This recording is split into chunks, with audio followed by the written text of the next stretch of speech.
आजमगढ़ फरिया निजामाबाद तहसील के अंबरपुर स्थित वृद्धाश्रम में उस वक्त भावुक माहौल बन गया जब इंजीनियर व समाज सेवी सुनील कुमार यादव बुजुर्गों के बीच पहुंचे। उन्होंने न सिर्फ उनका हाल चाल जाना बल्कि उनके साथ समय बिताकर उनके चेहरों पर मुस्कान लौटा दी। सबसे भावुक पल तब आया जब सुनील यादव ने अपने हाथों से बुजुर्गों को भोजन कराया और खुद भी उनके साथ जमीन पर बैठकर खाना खाया। इस दौरान उन्होंने वृद्धाजनों को अंगवस्त्र भेंट कर सम्मानित किया।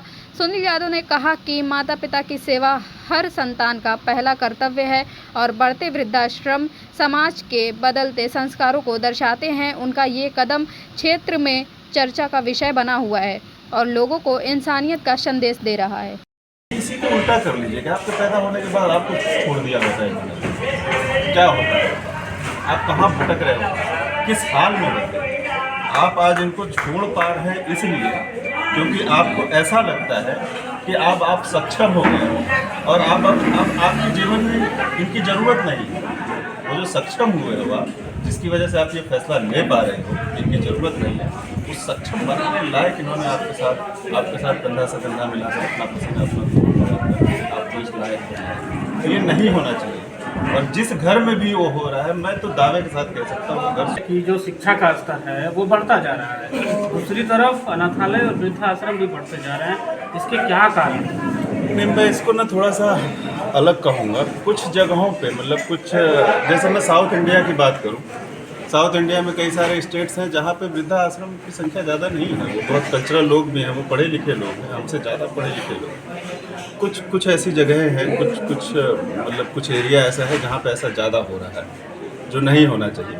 उसके पीछे शिक्षा तो कहीं से कहीं तक मतलब ये रोल प्ले नहीं करती कि आप शिक्षित हैं इसलिए आप अपने घर के लोगों को जो है कि छोड़ दे रहे हैं। कहीं ना कहीं शायद सामाजिक दबाव या कुछ फाइनेंशियल प्रेशर्स, या मैं उसको कह नहीं सकता, ये मेरे जीवन में कभी घटित होने वाला नहीं है और ना ही मैंने कभी ऐसा सोचा कि मतलब मेरे घर के बुजुर्गों को कभी वृद्धाश्रम में रहना। अच्छा, आप अगर एक बार फाइनेंशियल की बात करते हैं तो आज से 20 साल या 25 साल पहले जाएंगे तो आपको वृद्धाश्रम में दे, उस समय इससे ज़्यादा फाइनेंशियल कंडीशन थी खराब करते हैं। उस समय भी थे, आज भी हैं, आज थोड़ा ज़्यादा हो रहा है, कुछ जगहों पे ज़्यादा हो रहा है, नहीं होना चाहिए। देखिए, इस दुनिया में, इस संसार में एक दो चीज़ें हैं जो सत्य हैं और जिसको सत्य होते हम लोग देखते भी हैं, जिसमें से तो एक समय का बीतना और एक उम्र का बीतना। और इस उम्र के पड़ाव में एक ऐसा समय भी आता है जब आपको कुछ ऐसे लोगों के अपने घर में ज़रूरत होती है जो आपके संस्कारों की, आपके इतिहासों की, आपके चरित्र की जीती जागती पुस्तकें होती हैं। जो आप, एक अग्नि का रहना जरूरी है। एक अग्नि जो आपके जीवन में ना रहे तो आप खाने के लिए भी शायद तरस जाएंगे। उन वृद्धों का, उन बुजुर्गों का साथ मिला, उनकी उंगली मिली तो हमारे कदम जीवंत हुए, हम चल पाए। उन बुजुर्गों की आवाज़ मिली तो हमारे गले को भी ध्वनि मिली। लेकिन बड़ा दुख होता है जब मैं किसी वृद्धाश्रम को देखता हूँ। दुख इसलिए नहीं कि वो वृद्धाश्रम है, ये तो एक अच्छा काम है, एक अच्छी नींव की शुरुआत है। दुख इसलिए कि आज के समय में भी बुजुर्गों को घर से निकाल दिया जा रहा है। जैसा मैंने कहा कि वो बुजुर्ग जो आपके संस्कारों की, आपके आचरण की, आपके समाज की जीती जागती पुस्तकें हैं जो आपके घर में हैं, उनका हमारे जीवन में रहना बहुत ज़रूरी है। अपने बुजुर्गों का सम्मान करें। ये तो मैं बड़ा तुच्छ सा काम, एक मुझे यहाँ पे था, मुझे पता चला कि आजमगढ़ में भी एक वृद्धाश्रम है।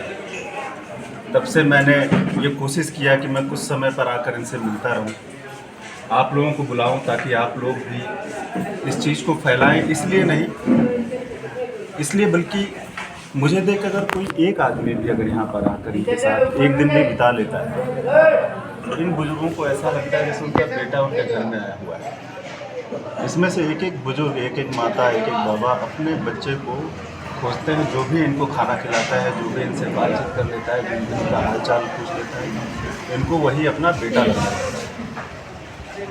तो मैं चाहूँगा, मैंने तो कुछ नहीं किया, लेकिन अगर हो सके तो जो इनके आसपास के लोग हैं, आजमगढ़ में जो भी समाज सेवी हैं, किसी भी पार्टी विशेष में हो, किसी भी सेवा भाव में हो, इनसे आके मिलना शुरू करें।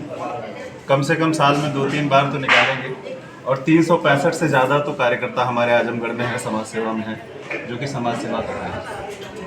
इन बुजुर्गों की, इन माताओं की, इन दादाओं की, इनको ऐसा नहीं लगेगा कि ये घर से बाहर है, इनको लगेगा कि घर के अंदर है। हम इनको थोड़ा सा सुकून दें। सुनील जी, वृद्धाश्रम में लगातार लोगों की बढ़ती तादाद ये बता रही है कि सामाजिक स्तर हमारा लगातार घटता जा रहा है, पारिवारिक विघटन का हम शिकार हो रहे हैं, अपने बुजुर्गों का सम्मान नहीं कर रहे हैं, जिनकी उंगली पकड़ के हम चले आज उन्हें दरकिनार करके हम वृद्धाश्रमों तक पहुँचा दे रहे हैं।